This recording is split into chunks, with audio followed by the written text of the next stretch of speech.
Miku, un poquito de café, porque además tú tomas mucho café. Sí, ¿Eh? demasiado. Porque Soy cafetero por naturaleza. cafetero.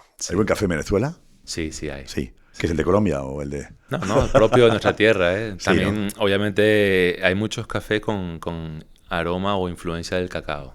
El cacao venezolano, que mundialmente famoso, Sí, sí, sí, sí. se impregna en las cepas del café y sacamos un café muy bueno. Vale. Bueno, Miku, pero eres Nicolás Ladislao, ¿es tu nombre? Sí, ¿Vale? Aunque Miklos sería tu apodo, el que te puso tu padre, mi hermana. tu Mi hermana, hermana. sí, sí. ¿Cómo es eso? Bueno, Nicolás en húngaro se escribe Miklos, Miklo, con dos puntitos arriba, SZ. Mm. Y me llamaban así en mi casa y mi hermana no llegaba a decir Miklos, sino decía Miku y cortaba la palabra ahí. Y yo me llamaba todo el tiempo Nico, en el fútbol Nico, Ya, Nico, Nico. ya. Y cuando estoy en el Valencia juvenil, un día me llama un amigo español y me dice, oye, enhorabuena, acabo de leer en Superdeporte que Nico va a la pretemporada del primer equipo. Y yo no soy, yo estoy en la playa echado en las palmeretas en Valencia. Y dije, me tengo que cambiar el nombre porque Nico es muy común. Y dije, mira, me pongo Miku, que eso seguro nadie lo va a tener, y así ha sido. Venezolano, pero casi español. Has pasado casi Sí, más tiempo en España que en Venezuela, ¿no? sí, Tu correcto. historia es un poco extraña, digamos, ¿no? Muy Digamos rara, que, sí. que empezara el camino futbolístico en España, no en Venezuela, ¿no? ¿Qué hay de aquel Miku que veía la Liga Española en el Canal 8 de Uf, Venezuela? hay mucho. Lo veías en un Allí, bar, o en una cantina, como dices tú, ¿no? sí, en la cantina de los campos donde yo jugaba. Sí, Yo jugaba en los campos de la Cinta, en la Guacamaya, en Caracas. Campo de tierra, sí. muchos sueños. Y me acuerdo que los partidos los pasaban a las 2 de la tarde. La pelota era esa que era toda blanca con el sello Nike solo en negro. Mm. Y yo veía los partidos allí en la cantina de Ezequiel y decía, wow, algún día quiero llegar a jugar allí, ¿no? Y gracias a Dios lo logré. Algún día llegaré a jugar en España, porque Sí, veías la Liga y martes y miércoles la la Champions, Champions, ¿no? sí La señor. Champions ahí en la cantina. ¿Y cómo llegas a España? ¿Es un viaje de vacaciones o cómo? Sí, bueno, el objetivo era jugar en Europa. Sí. Ese era el objetivo a largo plazo, que yo con 10, 12 años ya le decía a mi mamá, yo voy a jugar al fútbol en Europa. Y mi mamá me, de este loco que está diciendo, ¿no? Imagínate un país con tradición de béisbol, que un futbolista dijera que quería jugar en España en primera era un poco raro, Sí. ¿no?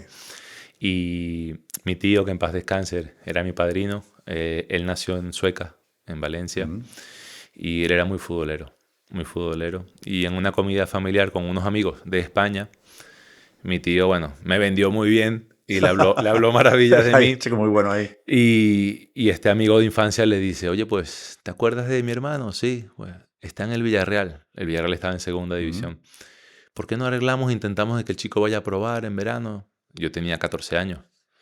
Y yo dije, bueno, al final la meta es ir a Europa. ¿Qué más me da ir con 24, 25 o ir a los 14? En la vida cuando pasan los trenes hay que montarse. Hay oportunidades, sí. Sí, sí, nos montamos en ese viaje y llegamos a España y empezó todo, ¿no? Fue un poco rocambolesco ¿Por porque, qué? porque en aquella época solo podían jugar 3 Es extracomunitarios verdad. en categorías inferiores. Y a pesar de que les había gustado, Camerún había sido subcampeón del mundo sub-17 y ya tenían 3 chicos de Camerún y se me hizo difícil quedarme. Y mi tío, muy sabio, que es una de las grandes cosas que le agradeceré y desde arriba sé que me está viendo, él era como un papá para mí, me dijo, quédate, porque aquí vas a cambiar de alimentación, vas a vivir un invierno, vas a aprender cultura, vas a crecer en todos los sentidos, no solo en el futbolístico. Y mi tío me dio ese consejo y yo llamé a mi mamá y le dije, mamá, yo me había ido de mi casa en plan vacaciones, oye, ya vengo, ya vuelvo. Y mamá, no vuelvo. Y mi mamá Eso le dices a tu no madre. lo entendía. Porque, ¿cómo que no vuelve? Y le digo, no, no, no vuelvo, me quedo aquí ya. Ya veré qué hago, me pondré a estudiar también. Obviamente fui al colegio, pero el sueño es este y hay que sacrificar cosas y toca sacrificar. Y ella sacrificó también porque tuvo que dar la patria potestad, como darme en adopción a una familia aquí en España para Pues no yo había otra poder manera quedarme. de estar en No, España no viviendo había si no otra. había una... No, es- porque en mis papeles de comunitario salían a los 2 años. Entonces, la única forma de quedarme como extranjero menor de edad venezolano era como que mi madre me diera en adopción. Entonces son Para tu madre sacrificios. fue muy complicado esa decisión, ¿no? Muy Sí, complicada. sí, porque desde que papá se marchó de casa a los 4 años, yo era siempre con mi madre, mi hermana, mi madre y yo. Y que ella diera ese paso fue sacrificio que al final tienes que hacer toda la familia el sacrificio por el sueño de uno y ver si llegas, porque no es que eso te garantiza. Pero tu tío tenía fe en ti, Sí, ¿no? obviamente. Porque Mi tío sí. es muy difícil que alguien le diga a un chaval de 14 años, quédate aquí. Mi tío siempre tuvo fe ciega. Fe ciega en mí, confiaba mucho en mí. Y yo creo que él sabía también de la necesidad que yo tenía de llegar. Mm. Entonces yo creo que cuando un futbolista llega, se combina un poco de cosas, ¿no? Está la suerte, que también influye, las cualidades técnicas individuales que el futbolista tenga y también esa hambre o esa necesidad económica y de gloria que uno tiene y cuando se junta todo y coincides en el camino con ciertas personas, mi tío, esta familia que me acogió, la familia de Paco Beltrán y Celia Albi, que me adoptaron como un tercer hijo, me dieron de comer, me vistieron.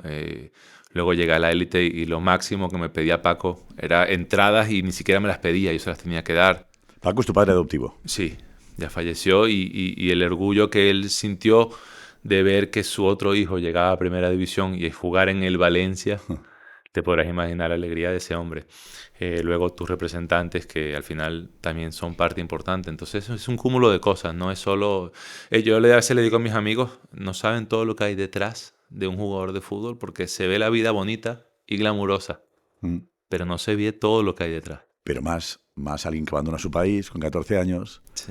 que tiene que buscar una familia de adopción. ¿Tu madre ha disfrutado de tu éxito en la lejanía? Sí, sí, obviamente, sí, porque ¿Habéis hablado y tu madre te ha dicho, me equivoqué o lo que perdí de mi hijo? ¿Habéis hablado de eso? Me perdí muchas cosas con ella. Nuestra relación no es tan cercana como debería de ser. ¿No? No, porque al final, estando aquí a los 14 años, es parte final de la adolescencia, de la madurez. Em- m- Empiezas a ser un hombre. Y yo al final no tenía esa figura más allá de estos padres adoptivos, que son padres adoptivos, pero no son tus padres. No tienes esa confianza y esa cercanía para según qué temas, ¿no? Poder hablarlos con ellos. Y al final yo me he hecho, aunque suene feo, me he hecho solo. Y muchos de los aciertos o de las virtudes o de las cosas malas que tengo también, que tengo muchas, es porque me he criado solo y he aprendido a los golpes que te da la vida. He aprendido así. Te falta un referente, ¿no? Muchos. Muchos referentes. Muchos referentes en el aspecto deportivo, en el aspecto de la vida mismo, que me enseñaran, oye, qué hacer con el dinero al principio, porque al final, cuando no tienes nada y te llega de sopetón todo, empiezas a tomar decisiones que no son muy inteligentes, ¿no? Pero son propias de la edad, de la inexperiencia, de no tener esa guía que te dijera, oye, esto está bien, disfruta, pero hasta aquí hay un límite, ¿no? Y bueno, uno aprende a base de caídas y de golpes. No te fue mal a pesar de todo. No, no, no me Maduraste, quejo, no me quejo. a la fuerza maduraste, Sí. pero no te ha ido mal. Profesionalmente, por lo menos, no te ha ido mal. No sé si personalmente, cómo ha sido No, tu vida, pero tampoco. es un tema de tampoco, ¿no? Tampoco me ha ido mal. Sí, Tampoco. bueno, miro atrás y digo, wow, ¿de dónde vengo? Y lo que logré conseguir, o sea, para muchos tengo mucho éxito. Pero yo internamente, que siempre he sido muy exigente conmigo mismo y con mi alrededor, y a veces mi esposa me dice, oye, no, es que no disfrutas las cosas, porque siempre quieres más. O sea, yo salía de un partido y hice o sea, un día le hice un doblete al Villarreal Sí. wow, un doblete. Bravo. Es que ¿Serio? podía haber hecho 3. Es que fallé en tal acción, no sé qué. Siempre estaba cuestionándome y creo que no disfrutaba el momento. Y ahora que tengo la edad que tengo y miro atrás, digo, wow, todo lo que logré y no lo disfruté como debía. También sientes que Venezuela no te ha reconocido como mereces, ¿no? ¿O Sí, yo empieza a creo que hacerlo sí. ahora? No Yo sé. creo que ahora empieza un poco. Nosotros somos un país que, hace poco lo decía un entrenador, que a diferencia de los argentinos y los brasileños, no nos gusta tener ídolos nuestros. Al nuestro siempre le vemos el defecto, le vemos una costura, ha hecho 50 cosas bien, pero hizo una mal, y esa es la que recalcamos. Y creo que en el fútbol también, en mi época, no había tantas redes sociales. Entonces, muchos niños a veces, más son los padres, que en Caracas me paran y quieren una foto, un autógrafo, o me comentan algo de mi carrera, pero los niños realmente no, de 8 o 9 años, ¿y este quién es, papá? Y papá le dice, "No, este tipo jugó más de 100 partidos en la Liga Española, le metió goles al Real Madrid, al Sevilla, es el único venezolano que ha ganado premio de mejor jugador de toda la Liga Española". Y los niños se quedan un poco como, ¿en serio? Pero, ¿cuál es su red social? O no lo sigo por ahí. Y bueno, toca vivir con eso, ¿no? Pero ojalá que la selección logre lo que todos anhelamos y el fútbol en Venezuela dé un giro de 180 grados. Clasificarse para el Mundial. Sí, ¿Eh? sí, sí. Ojalá, ojalá. Y lloraré como un niño pequeño porque me siento parte del proceso. Durante 10 años fui jugador de la selección. Y ver que lo tenemos tan cerca, a mí me dan ganas hasta de volver a jugar. Pero bueno. Llegas a Valencia, pasas una prueba. Dices que era Sí. bastante complicado por el tema de que había varios cameruneses que estaban ahí. Pasas una prueba en 2 días, te hacen Sí, dos los pruebas. 2 partidos, son 2 pruebas, ¿no? Sí, y hago 2 goles. 2 goles en los 2 días. Sí, sí. ¿Quién te está viendo? ¿En aquella época quién es? El primero que me hace la prueba es Luis Milla. Luis Milla. Luis Milla, él llevaba el Juvenil A, División de Honor. Sí. Y me hacen entrenar con ellos, hacen una pachanga al final y hago un gol. Y bueno, Luis se queda no impresionado. Al día siguiente me dice el Valencia, vuelve, que vas a entrenar con el Valencia C de aquella época. Ajá. Raúl Albiol, que estuvo hace poco, un gran amigo. Sí. Y el Valencia B, que llevaba a César Ferrando. Ahí estaba Jandro, Garrido, David Navarro, gente que luego jugó en el primer equipo. ¿Tú juegas en el C? Ellos jugaban en el C, contra Los más pequeños. contra el B. Y el B gana 6-1. Pero el único gol del C lo hago yo. Entonces me dicen que voy a fichar. Y bueno, imagínate, sin agente, más allá de mi primo Ricardo, que tenía las mejores intenciones del mundo, hace una especie como de representante porque no sabíamos nada. Y me acuerdo que García Suso Pitarch, Sí. que era el director de la escuela, pues, me dice, bueno, aquí está el contrato, un contrato progresivo, no había dinero, sino un contrato de si te lo vas ganando con tu rendimiento, pues irás ganando dinero, pero no era un contrato de, oye, vas a ganar tanto. Pero para mí, que no ganaba nada, ya eso era un paso bestial y eran 7 años de contrato. Joder. Y me acuerdo que Suso me dice, ¿tú de qué equipo eres? Y yo muy inocente le digo, yo soy del Barça. Y Suso se queda mirando y me dice, no, tú eres del Valencia. Y me da un pin. Y me lo puse y desde entonces valencianista a muerte. Y bueno, ya dejó Sueca, el pueblo de mi tío. ¿Guardas el pin? ¿Lo guardas? En casa, sí. Pero no, sino en un cajón ahí con muchos recuerdos de fútbol, pero aún lo guardo. Y paso a dormir en la residencia en Paterna. Y ahí empiezo a compartir, bueno, pues Silva vino un poco, estuvo un poco de tiempo allí, pero David era, como ha sido toda la vida, muy tímido y bueno, él, de una vez lo mandan a un piso con su familia. Pero bueno, ahí conocí a jugadores que luego estuvieron en primera división, Pablo Hernández, que coincidían en el primer equipo del Valencia y luego en el Rayo. Y empiezas a vivir el fútbol diferente, porque ya estás en una residencia, ¿sabes? Te asomabas por la ventana y veías al primer equipo a entrenar. Claro. Y veías a Cañete, a Ayala y decías, wow, esa es la meta. Estoy cerca. Sí, estoy más cerca que antes. Sí, sí. ¿Fuiste feliz en el Valencia? ¿Guardas un buen recuerdo? ¿Eres del Valencia ahora? Sí, soy del ¿El Valencia. PIN te cambió? ¿El PIN ayudó? El PIN y la vida. La vida. Y la vida. El Valencia me cambió la vida. Me cambió la ¿En qué? vida. Porque el Valencia me dio una oportunidad y me reafirmó mi confianza. Y el año que voy cedido a Salamanca, meto muchos goles, muchísimos goles. Asciende el club, meto el gol del ascenso.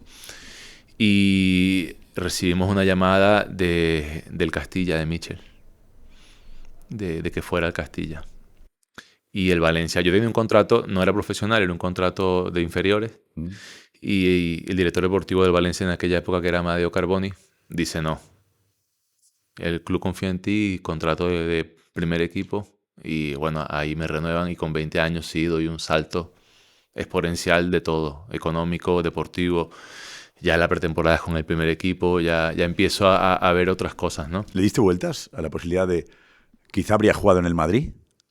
Obviamente, mi familia siempre me dice, o sea, tú tuviste, en Venezuela decimos el tupé, ¿no? Como tú tuviste la osadía, ¿eh? Tú tuviste el tupé de decirle que no al Madrid.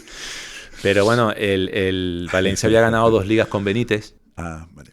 Era buena época, sí. Era buena época, el club estaba bien.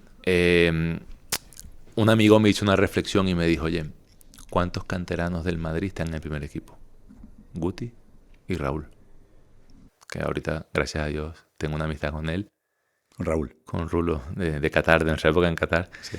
¿Y cuántos hay en el Valencia?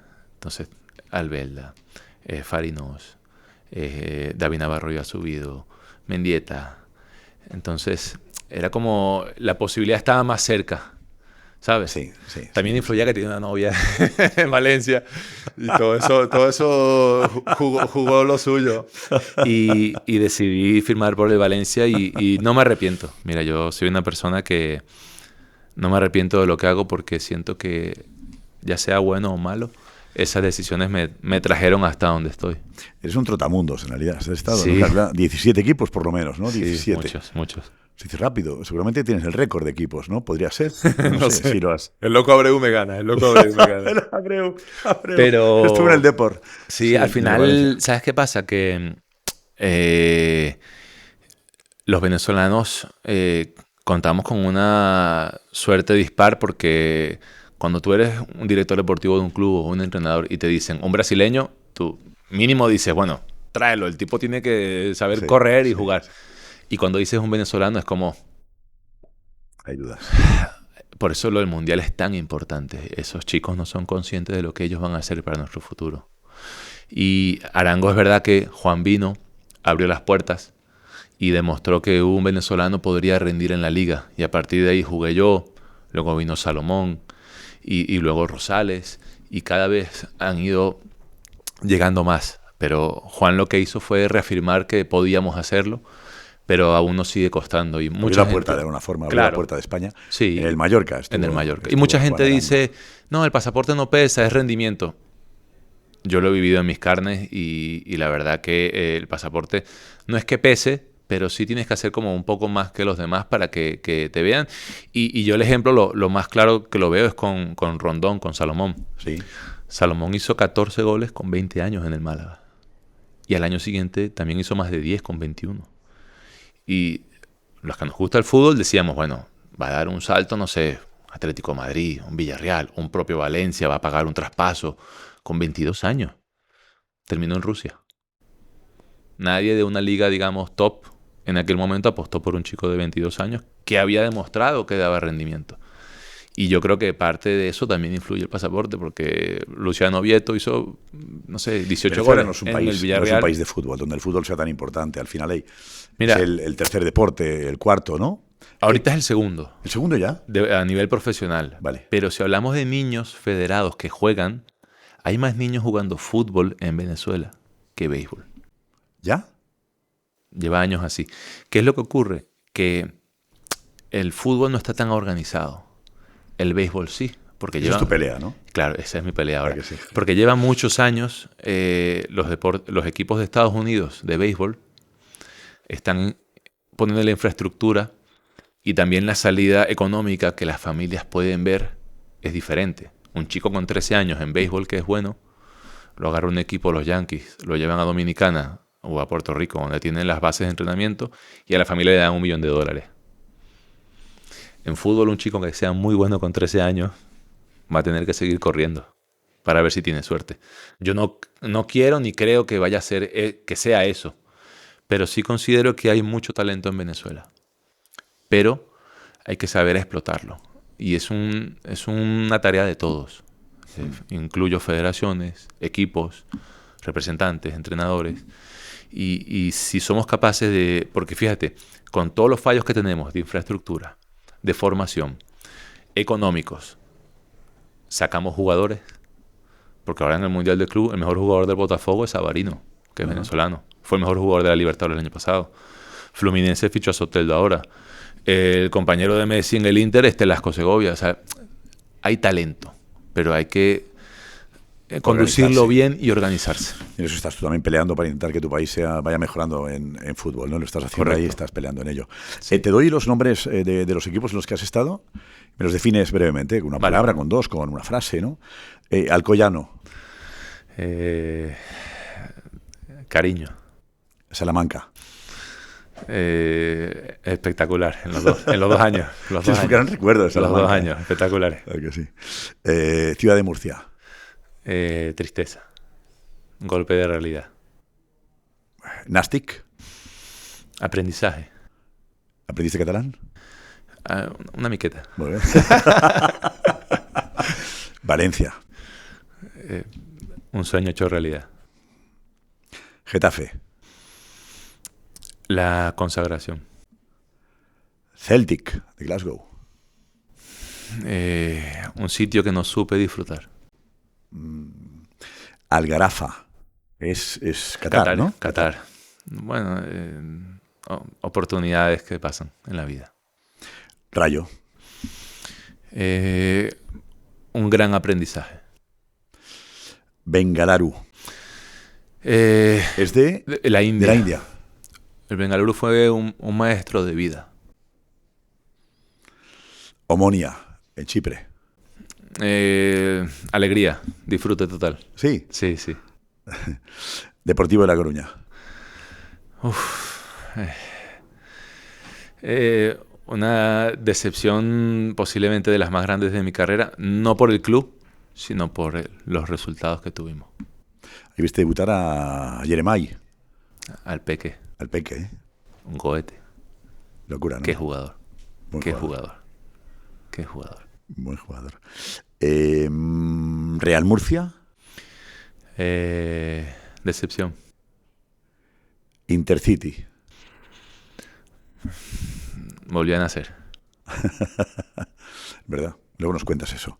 Arenteiro, en Galicia. Tranquilidad. Familiar. Academia Puerto Cabello. Primera experiencia en mi país, profesional. La primera fue, es verdad. Y Metropolitanos es ahora. Actualmente, sí. Bueno, disfrute. Es increíble. Hablas del Celtic de Glasgow. Jugaste la Champions con el Celtic. Sí. Y en cambio, dices, no supe disfrutarlo. No supe. ¿Cómo no supiste disfrutar de esa oportunidad tan grande, no? Por el ego que tanto daño nos hace.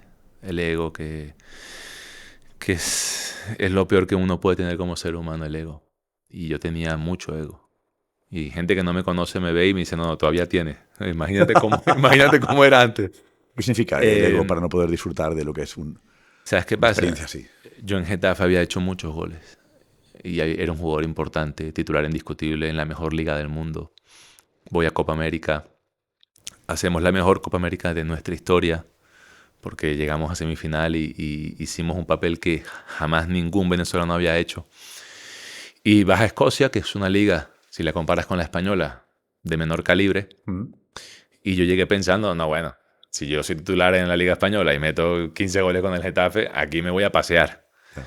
Y me encontré en una realidad de un fútbol británico muy físico, donde yo no entendía por qué no hacía goles, por qué no jugaba. El equipo realmente ya estaba armado, tenía Samaras arriba. Yo llegué por lesión de un compañero y es verdad que llegué jugando, porque yo llegué el lunes y el miércoles jugué contra el Benfica en Champions. Jugué más partidos de Champions. O sea, llegas el lunes y el miércoles ya estás jugando contra el Benfica en Champions. Benfica, sí. ¿A los 2 días? A los 2 días, sí. Bueno, porque ya en España estaba jugando en el Getafe. Es llegar y... Y llegar y besar el santo prácticamente. Sí. O sea, llegué y el entrenador me dijo, mira, las islas son complicadas, pero en Europa es diferente. Vas a poder disfrutar más y tal. Y fue mi primer, no encontronazo, pero sí fue el primer entrenador en mi carrera con el que yo no congeniaba, ¿no? Yo venía aquí de entrenadores muy cercanos, que hablaban español, que me veían como un chico de Venezuela. Venezuela fue colonia española y me daban mucho cariño. Y en Escocia o en Inglaterra es diferente la forma de pensar, ¿no? No es nada malo, es un tema cultural. Más fríos. Y el entrenador, pues a lo mejor no salía a ver el entrenamiento, porque él era general manager. Y Está yo, por encima, claro. claro, entonces yo decía, bueno, pero ¿cómo el tipo va a ver si estoy bien, si puedo jugar el fin de semana, si no voy a los entrenamientos? Yo no entendía nada. Pero allá se trabaja así. Y él, a pesar se llama Neil Lennon, a pesar de que no fuimos los mejores amigos, yo aprendí mucho de su forma de trabajar la mente, porque él llegaba el lunes y me decía, te veo bien, el domingo vas a ser el mejor. El martes me decía lo mismo, el miércoles igual. El jueves me lo decía delante de compañeros. Y yo, bueno, el domingo tengo que romperla porque el tipo lunes, martes me lo decía. Llegaba el domingo y me iba a la grada. No iba ni al banquillo, a la grada. Y yo no lo lograba entender. No lo lograba entender. Ahí ocurrió un episodio rapidito. Me llama un señor, me dice, oye, soy agente y tal. Te queremos llevar a la Premier. Y me fui a reunir con él. Y me preguntó por mi situación y le dije, oye, yo tengo agentes desde los 14 años, 15 años en España que me agarraron. No hemos firmado nunca un contrato, pero gran parte de lo que soy es gracias a ellos también. Y me dijo, no, esa gente no. Yo te llevo a la Premier, yo. Yo le dije, no, mi amigo, yo no traiciono a la gente que me ha ayudado en la vida, porque mi mamá me enseñó eso, ser agradecido en la vida. Y jugaba poco y jugaba menos después. Y luego él era la gente de un par de jugadores del club, hasta del propio entrenador. Entonces, complicado. Pero aprendí a trabajar la mente, a no creer tanto ni tan fácil en las personas, a sobreponerme. Ahí empezó mi camino de la resiliencia, digámoslo así. ¿Es psicólogo? ¿Has trabajado con psicólogos? Sí. ¿Sigues haciéndolo? Sí. En el 2009, César Ferrando coge en la Astilla de Tarragona. Había bajado de primera a segunda. Plantilla para subir. Estábamos peleando el descenso. Entonces hay un cambio de entrenador, llega él y dice César, bueno, es muy valenciano él, aquí 3 jugadores que van a psicólogo de una. Uno era yo, otro era Roberto Jiménez, el portero, sí, que venía del Atlético, y el otro era Adrián, el hijo de Michi. Los 3 más jóvenes que, bueno, al psicólogo. Y empezamos a trabajar con una persona que se llama José Carrascosa y nos ayudó mucho. Ahí empezó la psicología, bueno, estaba empezando. Y yo creo que... es bastante normal. En aquella época no era tan normal. No era nada... Al futbolista le costaba asumir eso, ¿no? Nos pareció hasta raro. Exacto. Yo decía, pero si yo no estoy loco. Yo tengo 21 años, soy un fenómeno. Y empezamos allí a trabajar. Y la verdad es que nos ayudó mucho. Y luego en mi selección tuvimos un gran psicólogo que nos quitó ese miedo de competir contra Argentina, contra Brasil. No los vean con tanto respeto. Jugar de tú a tú, y por eso mi generación dio un gran salto en el fútbol venezolano. Hablabas de que el ego te había pasado factura. Sí. ¿Tu carácter te ha perjudicado? Siempre. Siempre. No ha habido un año que te pueda decir que no. Soy muy reivindicativo. Yo creo que porque por todo lo que me tocó luchar y sufrir de niño hasta llegar a ser profesional, siento que cuando no se reconocen las cosas que hago bien, o que en un colectivo donde estoy no se hace bien, me da mucha rabia la injusticia. Y entonces saco el carácter y bueno, y esta boca que Dios me dio me ha pasado factura. ¿Eres sociable? Sí, eso sí. O sea, ¿tienes amigos? ¿Te gusta estar con gente? Sí, eso sí. ¿No eres un tipo solitario, sino que eres no, más... porque con tantos viajes, tantos países, si hubiera sido un tipo cerrado, lo hubiera pasado mucho peor de lo que lo pasé. Marcaste 2 goles en el Bernabéu. Ahí te subiste más todavía. Más todavía, muchísimo más. Sí, hice 2 goles y te podés imaginar, yo veía los partidos en la cantina de Ezequiel, veías el Bernabéu, y cuando es que la gente que ha ido de público lo disfruta. Pero amigo, cuando tú estás en el verde y miras para arriba, se me va a caer encima esto. Y lleno, peor todavía. Y ese día hice 2 goles, casi hago un tercero, y que hace una buena parada. Y el equipo al final, bueno, el Madrid nos termina remontando y perdemos 4-2, perdón. Pero yo salí de ese partido como diciendo, oye, he sido capaz de meterle 2 goles al Real Madrid en su estadio. No soy tan malo como la gente piensa o dice, o como yo me veo a veces. ¿Te afectan las críticas? Antes muchísimo, me afectaban muchísimo. Cerré de redes sociales durante 5 años por un comentario de uno que... ¿Por un comentario? Por un comentario de un tipo. Yo ese día fui suplente con mi selección, entré al minuto 70 contra Ecuador, me acuerdo. Empate, el partido ya iba 1-1 y yo entré con 1-1 y el partido acabó 1-1. Y las redes sociales estaban empezando, me siento en el autobús y el primer comentario que leo es, hijo de, por tu culpa empatamos. Y yo dije, todo el sacrificio que uno hace, que la gente no sabe. Porque jugar al fútbol es muy bonito, pero uno abandona su infancia, su adolescencia, hace sacrificios. No vive lo que vive un chico de 17, 18, 19, 20 años. No lo vives, porque si lo quieres vivir, no puedes ser profesional del fútbol. El fútbol te pasa por encima. Luego, los viajes, estar lejos de la familia. En mi caso, que mi madre renunciara a mi patria potestad, que me diera en adopción. Los viajes, las horas de no dormir, el jet lag. Luego la presión de resultados, de salario, de conseguir objetivos. Y digo, todo eso para que alguien que no sabe nada me diga esto. ¿Sabes qué? Cierro las redes sociales y estuve 6 años sin redes sociales. Y me afectaban mucho las críticas, de lo que dijeran de mí, lo que se comentaba. Pero con el tiempo lo aprendes y lo superas. Y ya realmente hoy en día no me afecta nada. Getafe decías que fue una experiencia agridulce. ¿Por qué no la disfrutaste? Porque hice muy buenos años, pero la forma de salir del club no me gustó. No me gustó, creo que no fue la correcta para ninguna de las partes. Después de la Copa América del 2011, habíamos hecho un gran año. El año anterior mío había sido muy bueno. Y yo dije, bueno, este es el año para reafirmarme y poder salir, ¿no? Y el club me dice, no, te vendimos a un equipo de Qatar. Y yo, ¿por qué? Yo no quiero ir. No, dijimos que sí, que ya habías aceptado y tal. Y yo, no, yo no me voy a ir a ningún sitio. Porque yo este año, nosotros estábamos en la carrera para el Mundial de cuartos o quintos en Sudamérica. Yo dije, yo voy a ir al Mundial con mi selección 2014 y allí es que voy a dar un salto importante. No me van a vender ahora. Y me negué a la venta. Entonces, bueno, por eso acabo en el Celtic. Torres el que te lo dijo. No, alguien del club. Fue a través de mi agente. Vale. Por eso acabo cedido en el Celtic. Ahí sí que aceptas eso. Es que yo jugué las 2 primeras jornadas y a la siguiente jornada me quedo sin convocar. Y le digo al entrenador, oye. ¿Quién era? Luis García. Le digo, oye, no entiendo por qué fui las 2 primeras jornadas titulares. El equipo ganó. El año pasado fui el máximo goleador del equipo. Y de repente ahora me quedo sin convocar. ¿Qué te dijo? No, es que el club que si te quedas no... O sea, presión del club, de arriba. Sí, de presión de arriba. Entonces yo le dije a mi agente, oye, esto todo el año yo necesito jugar. Y surgió la opción del Celtic, el 30 de agosto me acuerdo. Y me terminé yendo. Y yo creo que tenía que haberme ido traspasado, no cedido.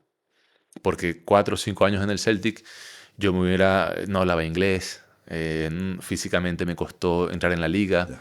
Mi hija pequeña se enfermó mucho con el invierno. En Inglaterra les encanta, no les encanta, es su cultura ir a dormir al hotel la noche previa. Entonces imagínate jugando fin de semana y entre semana Copa, Liga, Champions, me pasaba 3 días en mi casa nada más. Mi mujer también le costó. Entonces yo creo que si hubiera ido 5, 3, 4 años, al final te acostumbras a vivir y te desarrollas mejor, ¿no? Y fue un año donde cuando ya estaba acostumbrado, la sesión terminó y me tocó volver a Getafe. En medio de eso, la selección no consiguió el Mundial, me metí en 29 años y volvió a llegar una oferta de Qatar. Y dije, ahora sí, porque es el momento. Como todo en la vida, depende del momento, ¿no? ¿A Raúl le conoces ahí? Sí, el primer día, gracias a Dios. ¿Cómo? ¿El primer día? ¿Cómo es eso? Bueno, llegué a Qatar con mi agente y la revisión médica te la hacen en el hospital Aspetar, que es un hospital que el gobierno desarrolló donde llevaron doctores de todo el mundo, fisioterapeutas de todo el mundo, porque los países árabes tienen el poderío económico, pero no tienen el conocimiento. Entonces, con ese poderío económico lo que hacen es traer conocimiento extranjero para formar a la gente de allí, muy inteligentemente, y también para ofrecer el mejor servicio. Entonces, todos los clubes de la liga tenías que pasar la revisión médica en este hospital, que era un hospital de deporte. Alucinante. Y estando allí, que mi agente me acompañó, me dice mi agente, "Uf, aquí hay figuras jugando, está Raúl en el alzad, no sé qué". Y le digo, mira, sí, ahí está. Estaba viéndose un tema que tenía de una lesión. Y mi agente me dice, pues vamos a saludarlo. Y yo le digo, ¿estás loco? ¿Cómo vamos a saludar a Raúl? Me dice, chaval, mi padre fue agente de Raúl cuando era joven. Y yo dije, bueno, ¿tú lo conoces? Sí, vamos. Y lo conocimos. Y la verdad es que fue un gran apoyo. Raúl, Mamen, los chicos, Roberto Lave, que estaba llevando la Academia Spire también, porque él no estaba en mi equipo. Pero yo me relacioné mucho con ellos y la verdad es que hicimos muy buenas migas y hasta el día de hoy una amistad. O sea, las familias Sí, sí. conectasteis. Mi esposa se hizo muy amiga de Mamen, intereses en común, de forma de ver la vida y la verdad es que me sorprendió mucho la sencillez de Raúl en el trato cercano. Una gran Te estrella. imaginabas de otra manera. Sí, una gran estrella, un ícono del Madrid, un ícono mundial. A veces sí lo veía yo de niño jugar en Venezuela y a veces coincido con otros jugadores o otros deportistas que no tienen la repercusión de Raúl y tienen otra forma de ser, ¿no? Y digo, qué raro. Raúl es un tipo que... Él me contaba que él nunca había podido caminar por Gran Vía, por ejemplo, porque no podía. Me decía, yo veía las luces de Navidad en el coche. Y yo, wow, qué difícil debe ser también vivir así como una superestrella, ¿no? Tienes lo positivo, pero también tienes muchas cosas negativas. ¿A ti qué te ha quitado el fútbol? Años de vida. No, bueno, el fútbol no me ha quitado nada. No. Me ha dado todo. Ha sido maestro de vida. Maestro de vida porque te enseña compañerismo, sacrificio, humildad, perseverancia, resiliencia. Te enseña tantas cosas que tú no eres capaz de verlo. ¿Qué pasó en el Rayo con Sandoval? Estuvo Sandoval aquí en el Cafelito. Sí, sí, lo sé. Estuvo aquí. Sí, Estuvo sí, aquí y nos contó que te habías negado a jugar sí. un partido. Era ante la Almería, creo. ¿Te Sí. negaste a jugar? ¿Qué pasó ahí? No es que mira, yo creo que todos obramos mal en ese momento. Todos. Empezando por el presidente del club, siguiendo por el director deportivo Ramón Planes, el entrenador que era Sandoval, yo también obré mal. Todos nos equivocamos. Todos nos equivocamos. De hecho, por ahí le he dado a tu equipo una hojita para que imprima algo. Si lo tienen por ahí, que lo traigan. Ajá. Para que lo veas. El equipo desciende de categoría. Sandoval coge el equipo. Yo no lo conocía a él. Y él, obviamente, el presidente le dijo que no iban a vender a ningún jugador porque con el bloque íbamos a ascender. A mí me llegó una oferta de México, que es la que te he traído, para que veas los números. Vale. Y cuando bajamos a segunda, mi salario se recortó a la mitad. ¿Okay? Entonces yo ganaba... Ya cuando vine de Qatar al Rayo, Felipe Miñambres sí nos dijo, oye, pagamos muy poco, porque es lo que tenemos, pero con la firme promesa de que si tu rendimiento es bueno, te venderemos a un sitio donde dejes un dinero al club, como debe ser, y donde tú mejores económicamente porque te estamos pagando. Mira, yo en el Rayo ganaba en primera división lo que ganaba en Qatar en un mes, lo ganaba en Rayo en una temporada. Entonces, yo había perdonado mucho dinero de Qatar porque yo me vine y me faltaba 1 año y medio de contrato, pero me vine porque yo confiaba en mí. Ajá. Yo dije, yo lo voy a hacer bien otra vez y yo voy a conseguir de nuevo un traspaso. El Rayo me está dando la oportunidad y estaré eternamente agradecido. Pero mi rendimiento va a ser bueno. De hecho, así lo fue. Gané el premio de mejor jugador de la liga. O sea, no es que yo estaba paseándome en el Rayo. Y bueno, descendemos, mi salario baja en la mitad, llega la oferta del club mexicano y yo les digo, oye, yo vine gratis. Me habéis pagado muy poco. Les estoy dejando 3 millones de euros de traspaso.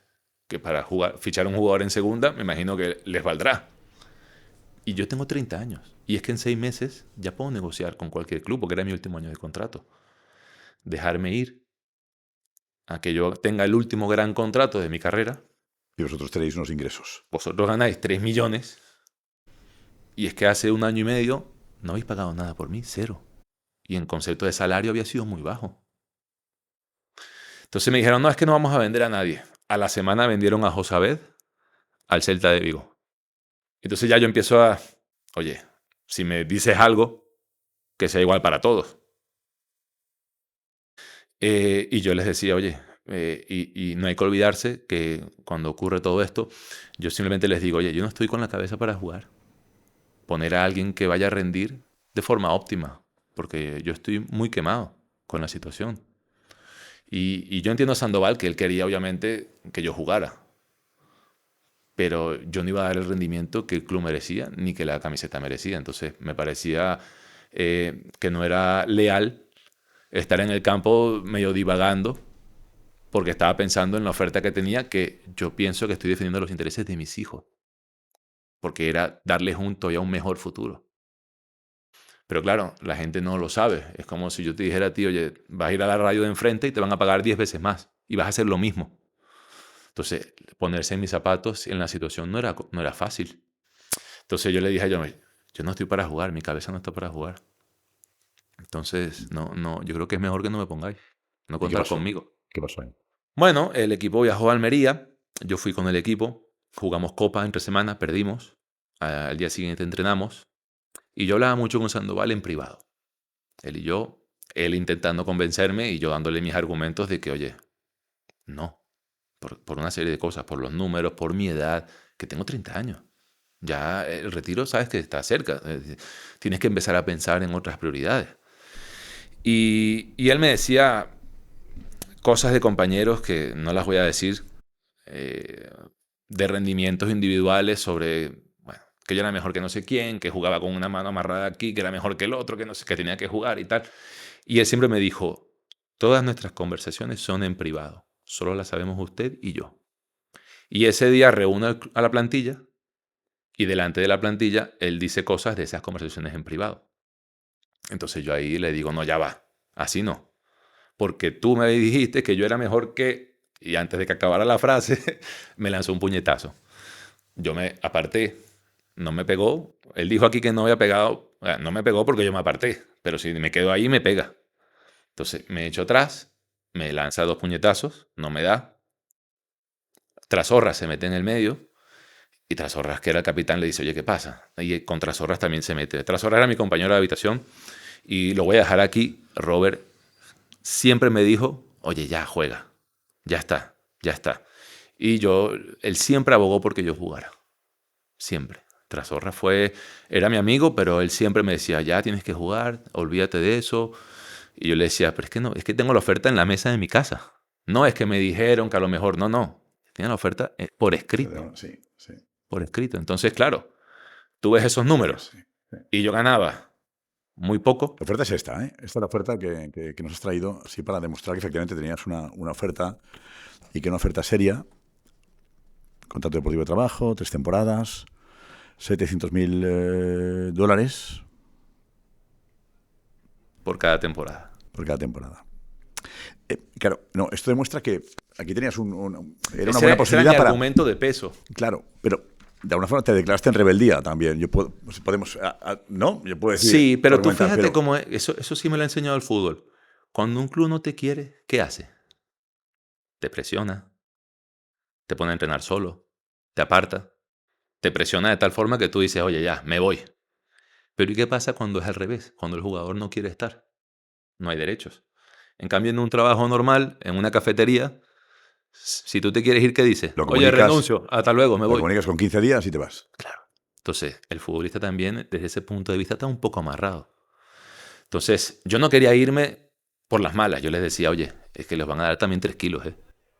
Y después de ese incidente en el que Sandoval, efectivamente no llegasteis a las manos porque tú, en fin, porque le esquivaste. Sí. Le esquivaste. Él dijo que no, pero en fin, dijo que no. Bueno, surgieron muchas cosas. Muchos rumores, muchos diretes. Y yo siempre decía, oye, hace 6 meses, Paco Gémez me puso en una rueda de prensa como ejemplo de profesional, de buen compañero y de buen deportista. Y eso está grabado. Donde Paco decía, ojalá todos los jugadores fueran como Miku, porque estuvo 6 meses sin jugar, porque yo tomaba otras decisiones, vino a entrenar, buena cara, participó, y cuando le di la oportunidad respondió. Entonces yo le decía al club, oye, hace 6 meses el entrenador que estaba decía que yo era un fenómeno como persona, ni siquiera como jugador. Sí. Y el de ahora, no, ni una cosa ni la otra. Al final son, como te decía, momentos. ¿Con Sandoval hablaste después? Nunca más hemos hablado. Y no le guardo rencor, porque yo a él no lo conocía. En el mundo del fútbol se cuentan muchas historias, se cuentan mías, se cuentan de él, pero yo no hago caso a nada. El tiempo que compartimos juntos, yo lo entiendo que él intentara hacerme jugar. Normal. Es normal, pero yo creo que él nunca se llegó a poner realmente en mis zapatos. Porque si él entrenaba al Rayo y venía al Madrid y le decía, oye, quita la cláusula, vente a entrenar al Madrid, ¿qué iba a hacer él? Iba a decir, no, me quedo aquí. No, no creo. Entonces, cuando tú no tienes esa empatía por los demás, creo que no eres capaz de ver lo que los demás sufren, ¿no? ¿Y Martín Presa, era el presidente? Sí. El presidente. Sí. No se portó bien. Dejó en duda incluso la profesionalidad de aquella plantilla con el descenso, ¿no? Correcto. Incluso Sí, señor. era ante la Real Sociedad y él incluso pidió, no sé si pidió a la Liga que se investigase Sí.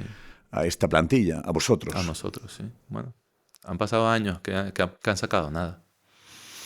Ese día estábamos, si se pueden decir tacos, aquí estábamos cagados, porque la plantilla llegó a ese partido con mucha tensión, porque teníamos que ganar y como que se dieran resultados y no fuimos capaces de ganar, empatamos. No, mentira, perdimos 2-1. Ante la Real Sociedad. Ante la Real, perdimos 2-1. Una Real que no se jugaba nada.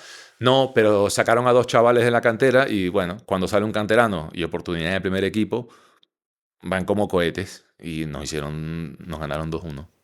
Y ahí se consumó el descenso porque luego ganaste el último día. Sí, luego le ganamos al Levante, pero no valía. Y se puso en tela de juicio esa plantilla. A Paco también, obviamente. Y es triste y duro que en tu casa piensen así de ti. Entonces te podrás imaginar. Y yo no lo he vuelto a ver él. Y sobre todo cuando pasas tiempo en el Rayo te das cuenta que hay un sector de la afición no está muy contento con lo que ocurre allí, ¿no? Y dice, bueno, si los que son de aquí de toda la vida, que obviamente quieren más el club que uno, porque el fútbol es nuestro trabajo. La gente lo confunde. Este es mi trabajo. Yo vivo de esto. Mis hijos viven de esto. Es un trabajo como cualquier otro. Lo que pasa es que se entran en juego la pasión, el amor de los aficionados. Pero nosotros somos trabajadores, como te decía antes. Pero mira el caso también es distinto, ¿eh? El caso de Nico Williams. En Bilbao no se entiende que Nico se vaya al Barça.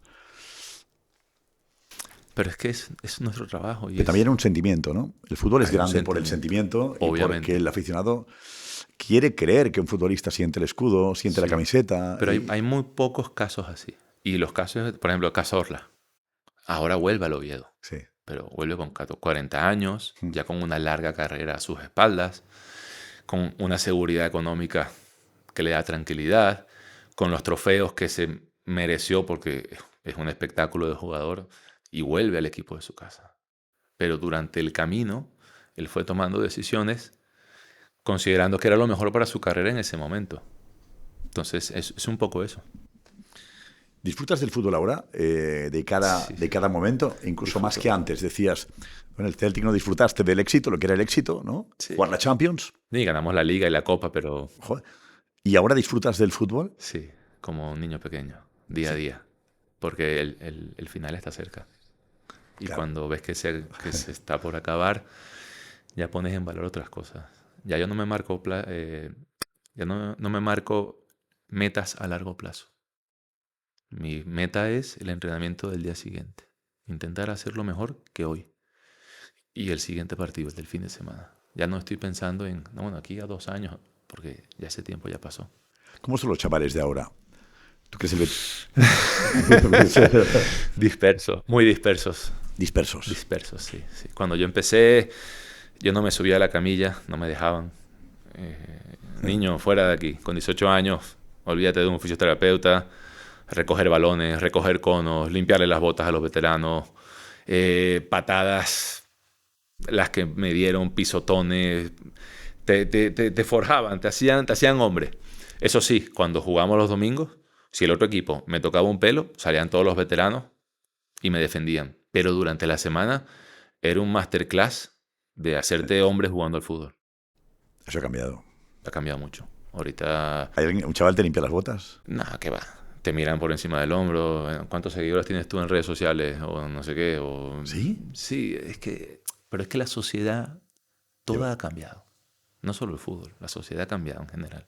O sea, yo a los 17 que el fútbol no me daba, fui camarero en verano, luego trabajé en una paquetadora de pollos y bueno, hoy en día los chavales jóvenes, no sé, es difícil, es diferente. No quiero decir que sea mejor ni peor, porque yo no soy quien para juzgar, simplemente es diferente. No es lo mismo la afición en Europa. El fútbol no se vive igual en Europa que en América, que en Sudamérica, ¿no? ¿Qué va? Porque ¿Qué va? he escuchado una vez decir que la gente, en fin, ya no se puede fumar, por cierto, ¿eh? A veces dices que la gente está con el puro, con la pipa. Sí. En Europa ya no, porque no dejan, ¿no? Pero sí. Esa pasión en Europa no la sentiste. No, jamás. Aquí siempre era todo demasiado silencio.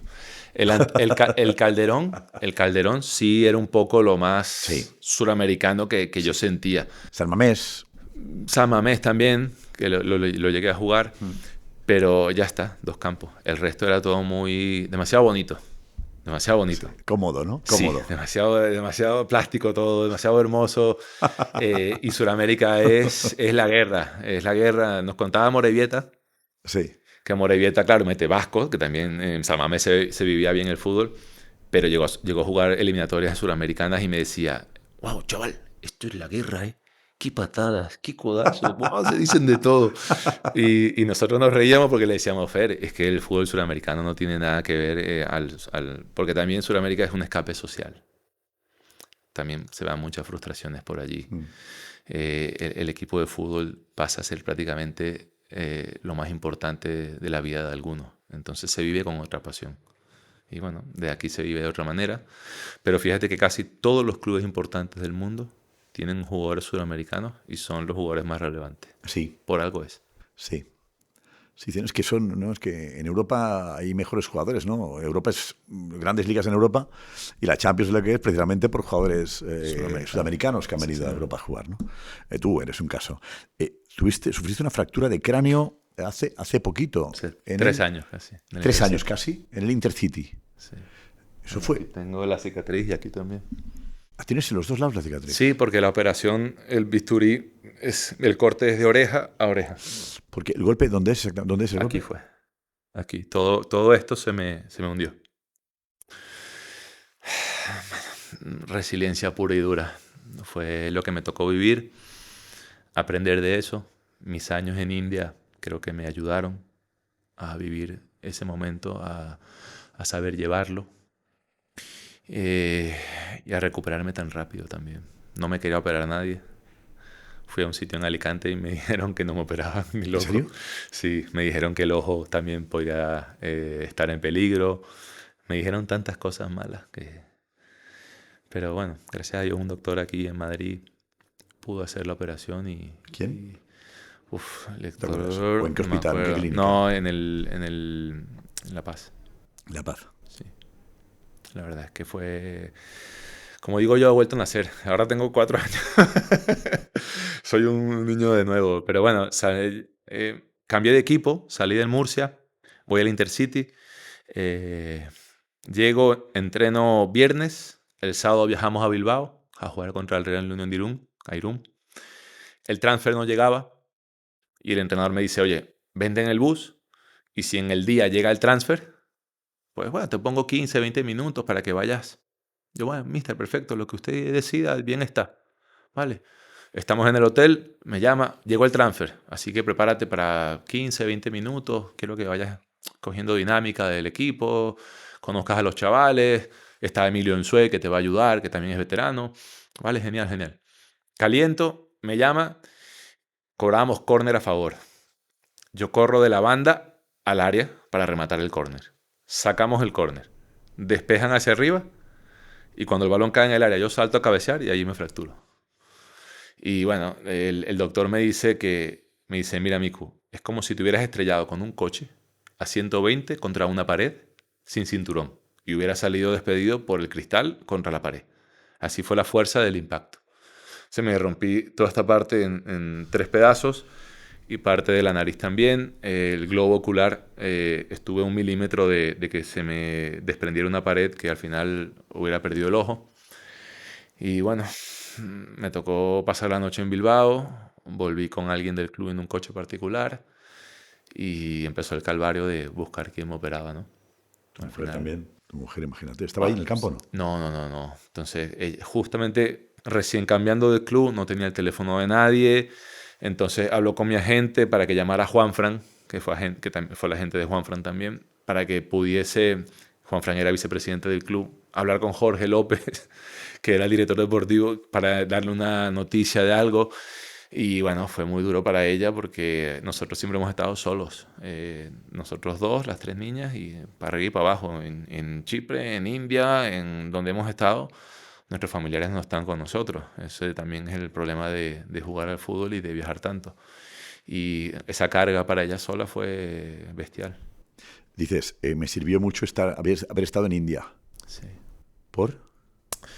Porque India es un país de contrastes y puedes ver la opulencia máxima y la pobreza máxima y con 20 metros de distancia. Y hicimos mucha obra social. Implicamos a nuestras hijas en obra social. Cuando las llevábamos al colegio, en un colegio internacional, oye papá, mira ese niño vendiendo flores descalzo. Oye papá, mira ese niño que se lava la cara con agua negra. Mira el otro niño que... Le digo, es que la vida es muy dura, niñas. Eh, Gracias a Dios yo he podido darles una vida diferente a la que, por ejemplo, yo viví. Pero en el mundo hay mucha gente que no tiene nuestra suerte. Y si no somos capaces de agradecer lo que tenemos, de valorarlo y de cuidarlo, se puede ir. Entonces, miren lo que hay alrededor. Y entonces fuimos a un par de fundaciones, lo llevaban una gente de Sevilla. Y pues ayudar a transportar agua, dimos clases en un colegio, mi hija mayor que habla inglés dio clase a niños de inglés, regalamos ropa y le decía a mis hijas, ¿ves? No hacen falta 10 zapatillas, con 2 te vale, con 3 te vale, y ya es mucho. Y eso me permitió a mí ver y entender que no hace falta tanto para vivir, ni tanto para ser feliz. Que lo que realmente nos da es esto, las personas, el cara a cara, el sociabilizar, el conocer historias, aprendizaje. Y todo ese camino de 2 años me lo dio la India y salimos renovados de allí. Bueno, tuvimos suerte de ir al Taj Mahal, a Agadir, Ya. conocer cultura. Y al final eso es lo que yo le digo a mis hijos. Realmente yo les estoy dando es cultura. Conozcan cómo viven en otra parte del mundo. No es mejor ni peor, es diferente. Pero hay que saber que en otras partes la vida se hace así. En Asia, o sea, la verdad es que fue muy enriquecedor. ¿Y tu vida ahora? ¿Tú estás jugando al fútbol todavía? Sí, ¿Tu todavía. planteamiento, en fin, tu idea es continuar más tiempo? Ya dirá, ¿no? Ya se verá. Ya se ¿no? Y no ya tiene se momento, verá. es decir, que no te marcas plazos a No, largo no, plazo. no, No nada. tienes a largo plazo una Nada. previsión, sino que vas viviendo el día a día, ¿no? Y después de jugar al fútbol, ¿qué? Porque tú entrenador nunca has querido ser entrenador. No quiero ser entrenador. No quieres ser entrenador No. porque no quieres a gente como tú en un No. vestuario, ¿no? Posiblemente. Pero no, mi esposa dice que sería buen entrenador por mi carácter, pero yo siento que tú tienes que predicar con el ejemplo siempre.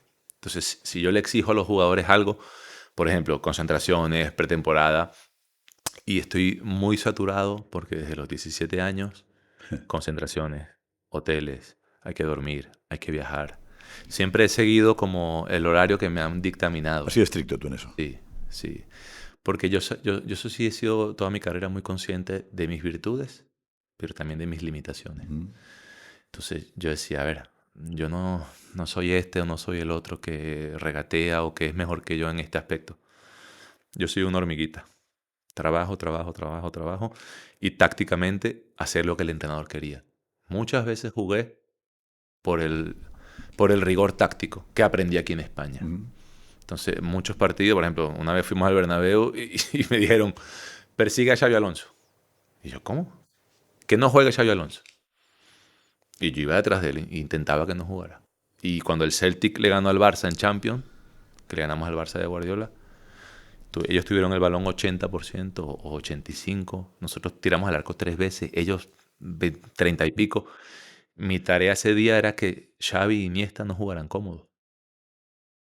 O sea, eso era y soy delantero y ese día jugué como de media punta. Pero siempre he dicho, bueno, si el entrenador quiere que haga esto para que juegue, pues como no soy un virtuoso en otras cosas, No era fácil, ¿eh? me toca hacerlo. Claro. Xavi Iniesta, ¿eh? Bueno, Impedir obviamente no la agarré ni con la mano. Incómodo. Toqué el balón creo que 3 veces nada más, pero bueno, hice medianamente lo que pude y el equipo ganó. Al final yo siempre he sido un jugador de equipo y el equipo ganó y bueno, pues ¿En Valencia entendías tú? ¿Estaba David Villa contigo? Sí. Y tú entendías que merecías jugar más que David Villa incluso. Sí. ¿No? Sí. Bueno, el ego, lo que te hablaba antes. Yo el año anterior había hecho muchos goles en Salamanca. Sí, claro. Era el jefe del equipo, o sea, todo giraba en torno a mí. Y yo llego a Valencia, al primer equipo ya con Unai, el Guaje Villa, Nicolás Sigic y yo, éramos los delanteros. Y yo con mi ego decía, no, pero es que tengo que jugar yo antes que ellos dos. O sea, y no jugaba y me molestaba. Y le pasaba lo mismo a un lateral izquierdo que se llamaba Jordi Alba. Y entonces Jordi y yo lamentábamos las penas de no jugar. Él venía del Nastic en segunda, Sí. de estar cedido también, porque el Valencia en aquella época cedía a los canteranos a segunda a ver el rendimiento. Y llorábamos a moco tendido porque teníamos que jugar, los dos, no lo entendíamos. Y Jordi tuvo más paciencia que yo. Yeah. Yo llegué en Navidad y dije, "Ay, yo tengo que irme a jugar porque yo soy muy bueno y tengo que jugar, ¿cómo voy a jugar Villa antes que yo? ¿Están locos aquí o qué les pasa?" Sí. Y de hecho que cuando había la opción de salir a principio del mercado, Unai me dijo, mira, es año de Mundial, el Guaje se va a cuidar porque obviamente quiere jugar el Mundial, va a haber minutos residuales para que juegues y tal. Pero ese año el cabrón lo jugó todo y anduvo como un cohete. Claro, y para más de eso, el día que me dejan entrar en Mestalla, hago un hat-trick y me llevo la pelota. Entonces digo yo, es que yo tengo que jugar. ¿Cómo no? Si mira, el día que me dejan jugar meto 3 goles. Europa League. En Europa League. Entonces, claro, el ego se viene muy arriba. Y llegó a la ventana y le dije a mi gente, sácame de aquí porque yo tengo que jugar. Y fui a Getafe. En cambio, Jordi tuvo más paciencia, aguantó ese año. Y ahí al Barça, luego. Al año siguiente empezó a jugar un poquito. Al tercer año ya titular. jugó todo y luego al Barça. Entonces, al final, son los caminos y las decisiones que uno toma. ¿No? El Barça, que era el equipo de tu corazón cuando llegas a España. Bueno, pero así no me arrepiento de nada. Agradecido. Si se hubiese dado la oportunidad, obviamente... Claro, pero quién sabe lo que habría pasado, ¿no? Nunca lo sabes. Lo que habría pasado. Nunca lo sabes. Al final, lo que has aprendido durante todo este tiempo... Y bueno, estás con la selección de Venezuela ahora en la federación, ¿no? Estás trabajando para ellos o con ellos, sí. ¿no? Haces cosas como esta, ¿no? También, ¿no? Algo sí, así, sí, comunicación, ¿no? Comunicación. Sí. Tenemos un canal de YouTube en streaming que es oficial y allí pues intentamos dar la actualidad de todos los equipos de la selección, sub-17, sub-20, femenino, fútbol playa, obviamente la absoluta. Cuando hay fechas de premundial, tenemos un desk, un escritorio dentro del terreno de juego y comentamos la previa, hacemos el análisis previo, pues por dónde va a ir el equipo, a quién hay que poner, todo ese tipo de cosas y luego hacemos el post, el análisis después del partido, también en el terreno de juego y a veces vienen jugadores, pues a veces viene el portero, viene el capitán, intercambiamos impresiones con ellos y está bastante entretenido, ¿no? En España, ¿qué te ata a España? ¿Tienes negocios en España? ¿Invertiste bien en España? Sí, gracias a Dios, sí. ¿Te vienes de vez en cuando a España? Sí, siempre que puedo vengo aquí y lo considero mi casa. Me considero muchas veces más querido, respetado y valorado en España que a lo mejor en mi país. Eso sí, a veces me ha pasado. Y aquí, gracias a Dios, es un país que me lo dio todo a nivel deportivo, a nivel personal también. Y bueno, tenemos negocios de restauración, bienes inmobiliarios también. Y al final, bueno, un poco diversificándose y aprendiendo. De eso se trata. ¿Tus hijas o hijos tienes? Hijas. 3 hijas. Sí. ¿Han venido a España contigo? En esta ocasión no, pero ya son las 3 madrileñas. ¿Ah, son de Madrid las 3? Las 3. No sé cómo hicimos, pero las 3 nacieron en Madrid en épocas diferentes. La mayor cuando estaba en Getafe y las 2 pequeñas en el Rayo. ¿Y conocen Madrid? Sí. Y les gusta mucho. Y para ellas ha sido un cambio duro irse a vivir a Venezuela. Porque, bueno, están acostumbradas a otro estilo de vida, a otra forma de entender la sociedad. Pero es como yo les digo, ya hemos estado en 8 países y no ha pasado nada. Han aprendido, pues, Aquí también. De hecho, a la mayor me dice, de aquí no me voy. Ya se quedó en Venezuela, ya se quedó ahí. ¿Ah, sí? Sí, eso tenemos nosotros, que somos muy... Aunque no hay invierno. Aunque no hay invierno, una de las grandes cosas. ¿Que te dijo tu tío cuando llegaste a España? Pero Que aquí nosotros había. somos muy alegres, muy Ya. fraternales, le abrimos los brazos a todo el mundo, las puertas. Así fue hace 60 años con la inmigración, muchos europeos, españoles, italianos que salían de la Segunda Guerra Mundial, la familia de mi padre también de Hungría, llegaron a Venezuela, una tierra próspera, joven, virgen, con muchas oportunidades. Y bueno, les abrimos los brazos a todo el mundo y nosotros somos así, los venezolanos somos así. ¿Tu padre?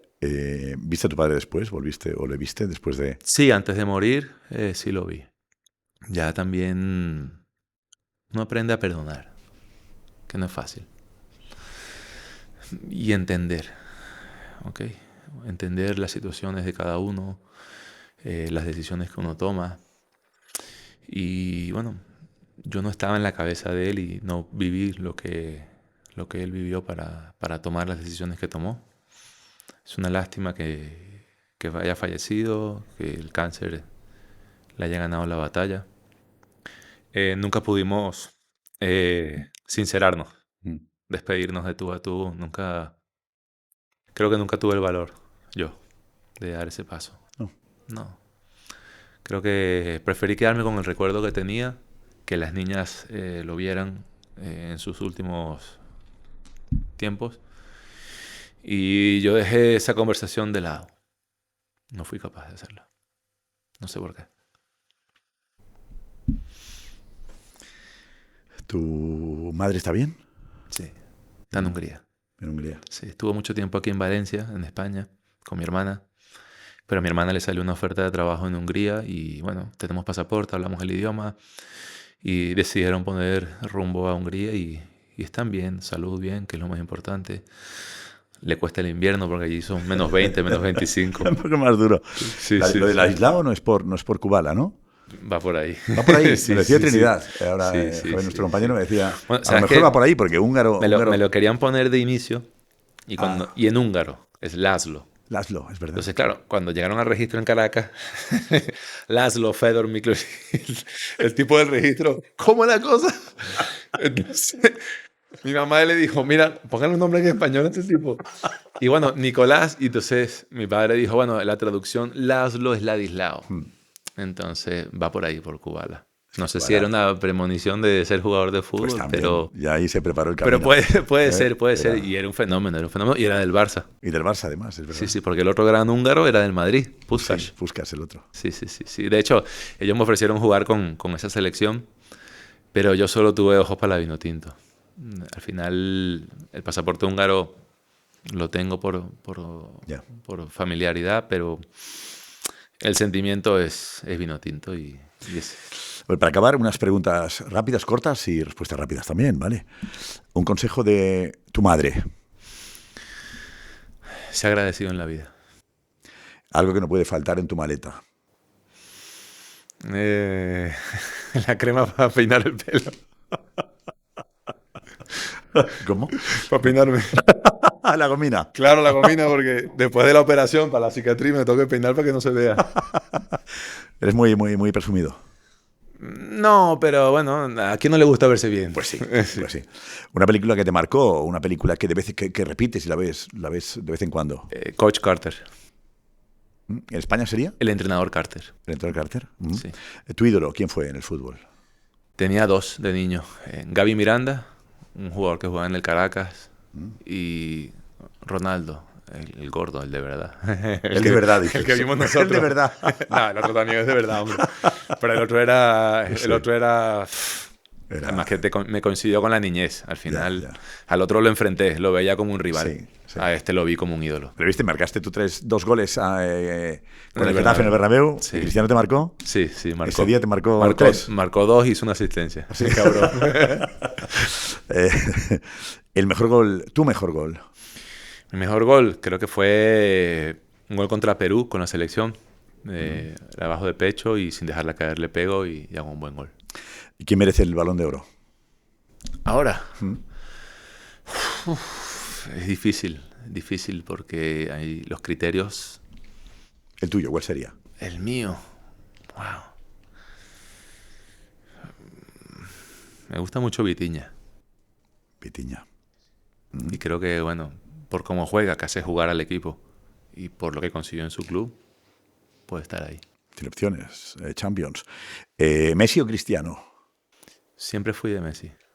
Pero por Sudamérica, poco más. Jugué contra él en el sub-20 en Colombia. Él era suplente. Y no era ni titular. Jugaba a la Bessi, ¿sabes? El Pocho. Sí. Y nos decía el entrenador, no, el bueno es el que está en el Barça. Y nosotros, ¿pero quién es ese? Y luego lo enfrenté aquí en el Barça B, cuando él estaba en la cantera. Entonces al final, como que vas creciendo enfrentándote a él en diferentes ámbitos y bueno, pues me gusta más. ¿Una manía o una superstición que tengas? Siempre intento entrar con el pie derecho al campo, me persigno y siempre antes del partido escucho música de a cualquier grupo venezolano. Eso me hace llevarme a mi tierra. Y no sé el nombre de un grupo venezolano que tenemos que descubrir. Guaco. Escúchenlo. Espectacular. Guaco. Ganador de Grammys, ¿eh? Ah, sí. Sí, Lo señor. apuntamos, claro que sí. Una ciudad para vivir. Caracas. Y una ciudad o lugar para desconectar. Ciudad, pueblo. Coruña. ¿Sí? Sí. ¿Disfrutaste de la ciudad cuando estuviste? Me hizo muy bien Coruña. Me hizo muy bien. No, venía del accidente y no, cuando después del accidente fuimos allí, que teníamos una casa, el gallego es una persona demasiado amable, servicial, tiene esa cercanía. Hay muchos venezolanos también allí. Y la ciudad, pues el clima acompaña, mucho verde, respirar al aire libre. La verdad es que... Se come bien. Eso, se come bien. Y barato. Es marisco bueno y barato. Una comida que... El pabellón criollo venezolano. ¿Qué consiste? Pruébalo. ¿Cómo es? Es arroz blanco, Sí. plátano macho, que sería el plátano de aquí macho, frito, Bien, sí. frijoles negros, que nosotros le llamamos caraotas. Y bueno... Ese plato es abundante, digamos, ¿eh? Sí, es pesado. Es pesado. Es pesado. En algunos sitios lo acompañan con una arepa, pero es un plato fuerte. Un político. Ninguno. De ningún sitio. ¿Te han traicionado muchas veces en el fútbol y en la vida? Sí. Más de las que me hubiera gustado. Ya has aprendido de eso. De todas he aprendido. Con una palabra, ¿vale? Me defines a algunos de estos personajes. Emery. Maestro. David Villa. Goleador. Michel. Sabio. Ángel Torres. Buen gestor. Sandoval. Entrenador de fútbol. Un sueño por cumplir. Cantar el himno nacional en un mundial. Y una frase para acabar este cafelito. ¿Qué mensaje querrías lanzar? Bueno, el mensaje es que la vida es muy corta como para estar a veces peleado o preocupado o discutiendo por cosas banales. Hay que vivir, hay que disfrutar, que estamos de paso, no lo olvidemos. Y sonreír más. Obviamente. Suerte, muchas gracias. Muchas gracias a ti. Muchas gracias.